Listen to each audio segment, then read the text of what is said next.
have to go for still more evaluating. So you have W is equal to K in K to the, then what else we had? V to the power of gamma 1 minus gamma plus 1, right? Because I'll rearrange the term minus gamma plus 1, the limits V1 to V2. Can I rewrite this in this way? Just let me rewrite, right? V to the power of 1 minus gamma divided by 1 minus gamma.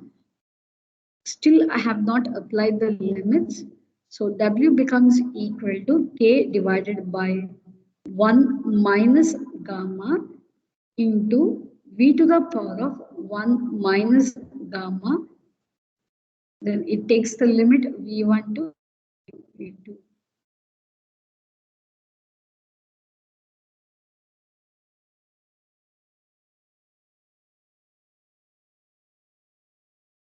So it will be 1 minus gamma. Now I have to apply the limits. Is that clear, boys? Only I have rearranged minus gamma plus 1. I have just written it as 1 minus gamma. Are you clear? Are you clear, boys? Yes, ma'am. Yes. Okay, now let me go for applying the limits. So V takes the upper limit first, V2 into 1 minus gamma minus V1 into 1 minus gamma. Correct?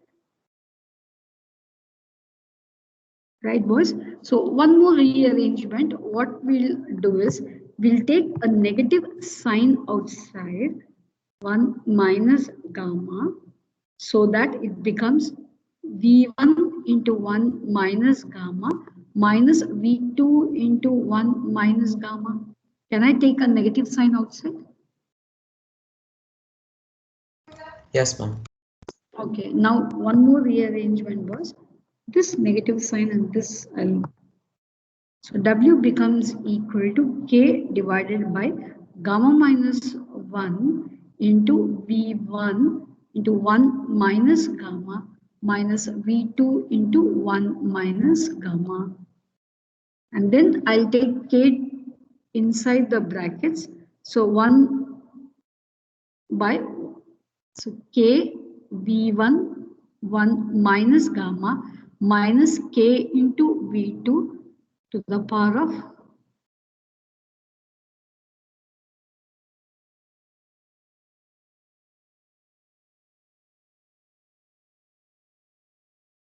simple mathematics.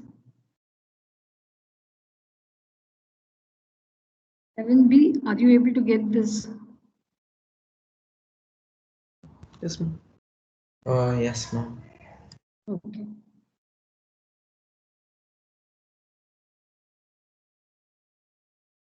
Ma'am, when applying, is it fine if we like keep it as a first step in the right side? The first, like Yeah. when we apply the formula. You can, there's no harm in keeping 1 minus gamma also. That's not a problem. Okay. They're going for it. That's it.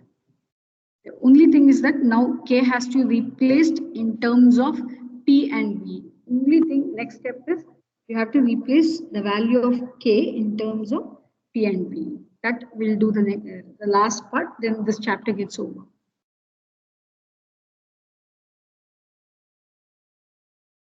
Once you have completed taking the notes, just remind me so that I'll go for the next one. Ma'am, the self-evaluation, will we be doing it today? No, today I think so. I'll just start tomorrow. Shall I do it tomorrow? Tomorrow, I'll borrow your zero period. Right, boys? So I don't know how much I'll be able to do in kinetic theory of gases. It is only 2 topics for your kinetic theory of gases. If I can start today, tomorrow I can finish. So your entire portion gets over. Then I'll start with the evaluation. Fine? All right, ma'am. Tomorrow you don't have any other subject teachers taking up zero period. I'll request your class teacher to lend me the period of zero. All right, ma'am. Okay, ma'am. Yeah. Fine? Okay, fine. So then I'll move boys. Next slide. Okay. So what was your previous expression?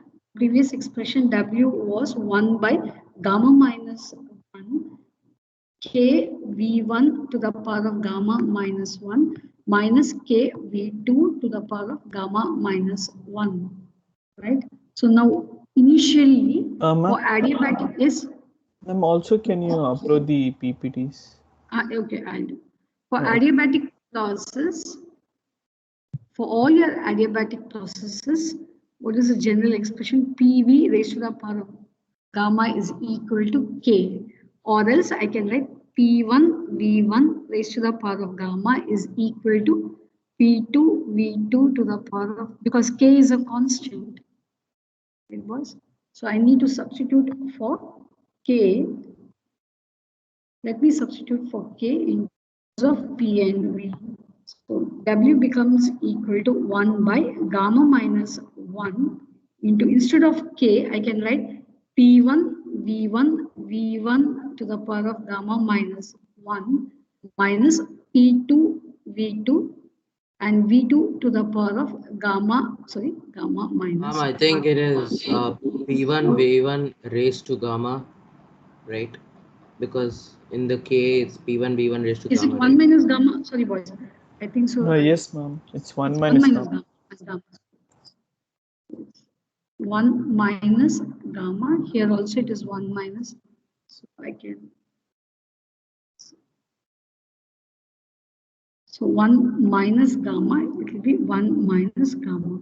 Now you have to go for this identity. Ma'am, I have one doubt. Ma'am, Yeah. Isn't K P1 V1 raised to gamma? Yeah. Yeah, so when you're substituting, shouldn't we write it as P1 V1 raised to gamma, right? Yeah, that's it. Now, boys, will you be able to solve this? Suppose if I have ax, a to the power of 1 minus x, how will I do this? I'm multiplying these both. So it'll add the powers. Yeah, you have to add the power x plus 1 minus x. So these two will get cancelled, a to the power of 1. Are you clear, boys?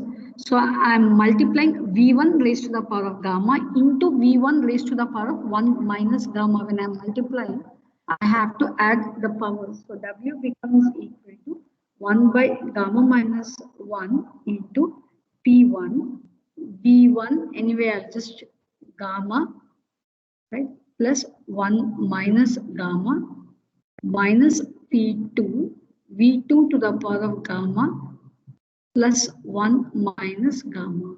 So these will get cancelled.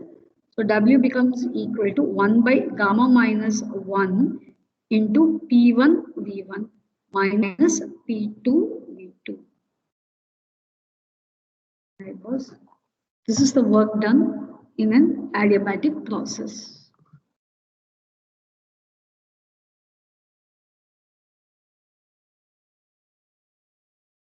And they'll ask us to find this derivation. Yes, they might. They might ask you what is an adiabatic process, what might be the condition, and derive an expression. You're finding it difficult, boys? That's the reason we have reduced your portions for thermodynamics, kinetic theory, and thermal properties. Ma'am, is there numericals for this one, this formula?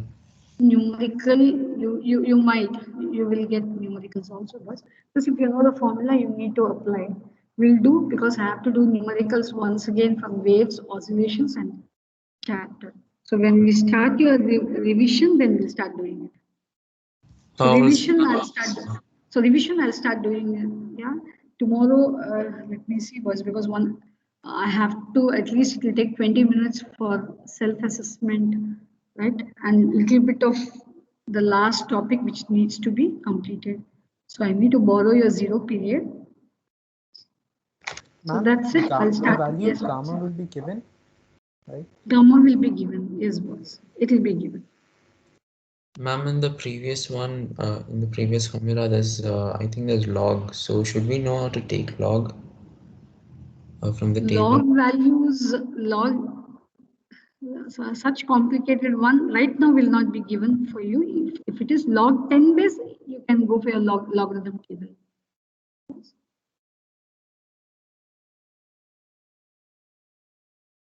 So you mean you have that log of, then it's not, if it is a log 10 base when you're using your class table, then you can easily go for it because you're multiplying it with 2.303, the natural logarithm 10 base. That's not a problem because you have been used to log work, right? No, ma'am. Like we know the rules, but not how to take it. Okay, fine. Let me remind me when I'm solving numericals for thermodynamics with such questions. Right? Because if I don't find enough time before your examination, now well, hardly 10 days, one day I have to go for practicals also. You asked me to go for the revision, so I need one period. On Sunday, I'll go for revision for practicals. After that, in case you need additional practice session, let me ask the class teacher to give the 0 period. Fine, boys. Now, next one, kinetic theory of gases. Just right, boys. Next heading, kinetic theory of gases.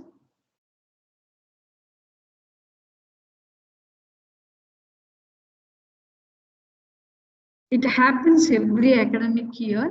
Physics will be the subject which will be done at the last, because apart from theory, we do have numericals. So it always sometimes exceeds the time limit. Don't worry about it. It's the last chapter. Again, here also was kinetic theory of gases. The basic introductory part you should know. On basis of kinetic theory of gases, you should know what you mean by pressure and how kinetic energy is related to temperature, then RMS speed of a gas molecules. So what will be tested for you in the examination is only the non-highlighted portions, that is degrees of freedom, law of equipartition of energy, only the statement you are not going to derive, and application of law of equipartition of energy to find the ratio of the specific heat capacities of monoatomic, diatomic, and triatomic gases. Right? So the one which is not highlighted, only those portions will be for your test. But anyway, we'll introduce the first topic, kinetic theory of gas. Was very important one. This is for an ideal gas. Yes. Ma'am, the one which is highlighted is coming for the test, right? No, non-highlighted portions for Okay, test. okay, ma'am. Don't worry, don't look on to this, boys, because we have picked only this topic and we have copied down it in your portion for the examination. The highlighted one, all those things we have not included. Are you clear, Okay, boys? ma'am. You follow only the portions which have been loaded in Phoenix for your exam. I'm just highlighting it in terms of what the CBSE is. As per the CBSE, these are the topics of kinetic theory of gases. Out of this, we are only selecting a few to test you. Now, kinetic theory of gases, you are considering an ideal gas. So when you consider the gas to be ideal, only thing is that the molecules will not interact with each other. The basic scenario for your kinetic theory of gases, suppose if I take a gaseous solid, this enclosure. Now, in this, all your particles of the medium, that is these gas particles, now they are in random motion. That's the first and foremost. Right? All the gas molecules are constantly in random motion, right? They move in random directions with a distribution of speeds, right? In that case, suppose if I consider a molecule, a particular gas molecule, this molecule is moving in a three-dimensional space, right, boss? It moves in a three-dimensional space. It will have a component along x-axis, along y-axis, and along z-axis, right? The average of all these velocities, C bar, we call this, right? has an average velocity.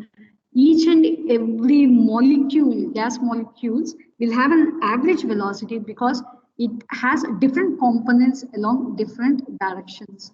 The reason is that these molecules do not move along a particular direction. They keep moving in all random directions. So they do have a component of velocity along x, y, and z. Next, these molecules do not interact with each other. This is what idealistically we are considering. And these molecules go and hit the walls of the container. And the collision is considered to be perfectly elastic. Perfectly elastic means as the molecules go and collides the walls of the container, there will be no loss of energy so that they keep continuously moving. Very, very important. The collision of these molecules with the walls of the container is perfectly elastic. No energy is lost in the collision. So these gaseous molecules are in random motion so that they have an average velocity. The molecules collide with the walls of the container. This collision with the walls of the container is totally elastic, so there is no loss of energy. And when they collide on the walls of the container, they exert pressure. And then the average kinetic energy of the gas particles are always proportional to temperature. If you increase the kinetic energy of these gaseous particles, then the temperature of the gaseous substance will increase. Are you clear, boys? These are the assumptions which we are making in kinetic theory of gases. So the average kinetic energy of the gas particles is always proportional to the temperature. We'll only go for the formula for this.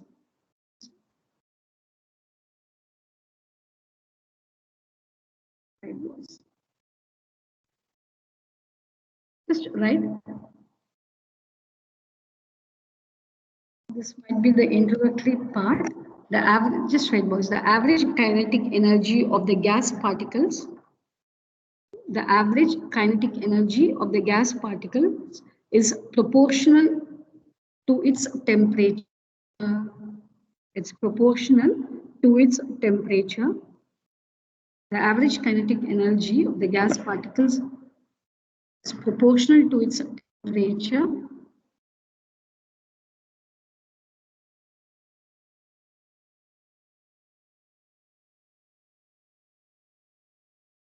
These are the things that's enough.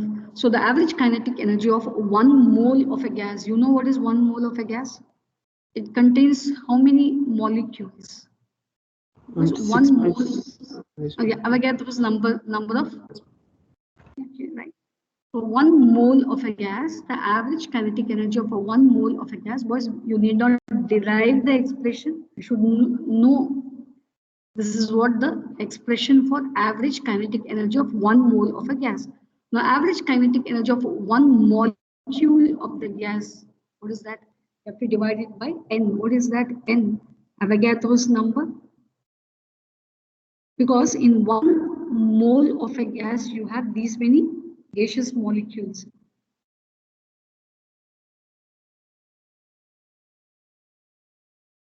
Right? R is, you know what is R? Boys, you know what is capital R? Yes. What is that? Universal Gas constant? Universal gas constant. Yeah. So R by N, N is a constant. In 1 mole of a gas, the number of molecules is 6. Avogadro's number, N is a constant. R is also a constant. So we replace this constant by what we call as a Boltzmann's constant, Kb. So E bar is the average energy of 1 molecule of a gas. These two formulas are important first. Then we'll start this.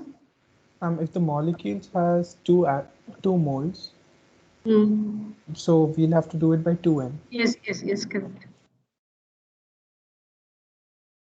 Only these expressions are enough, boys. You should know these expressions. Now we'll go for this. I'll introduce the last topic and then tomorrow we'll complete the portion.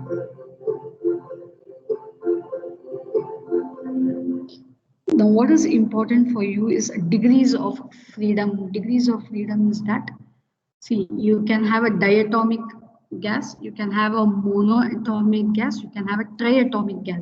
Can you show the previous slide?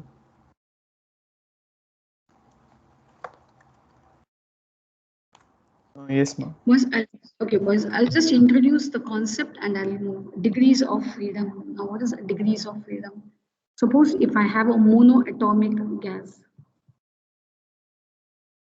can you give me an example of monoatomic gas? Helium. Helium, okay. Now, this helium, right? This helium atom can move along x-axis in three-dimensional space. It can move along x-axis, it can move along y-axis, it can move along z-axis. So we say it has 3 degrees of freedom of translatory motion, right? It has 3 degrees of freedom of translatory motion for monoatomic. For diatomic gas, can you give me an example of a diatomic? Anyway, it's a break time. Diatomic? Oxygen. O2, right? So you have 2 atoms that constitute. Now this as a whole, right? Oxygen atom as a whole can move along X, Y, and Z. So it has 3 translatory motion. In addition to that, it can rotate about an axis perpendicular to its bond length, and it can again rotate about an axis passing to the bond axis. So it has 2 degrees of rotational freedom, 3 degrees of translatory freedom. Anyway, tomorrow I'll finish the points. Thank you. You can leave those who have completed. Yes. Thank you, ma'am. Thank you. I think it takes Thank you, ma'am. half an hour tomorrow to complete the portions. And later on, we'll do the assessment.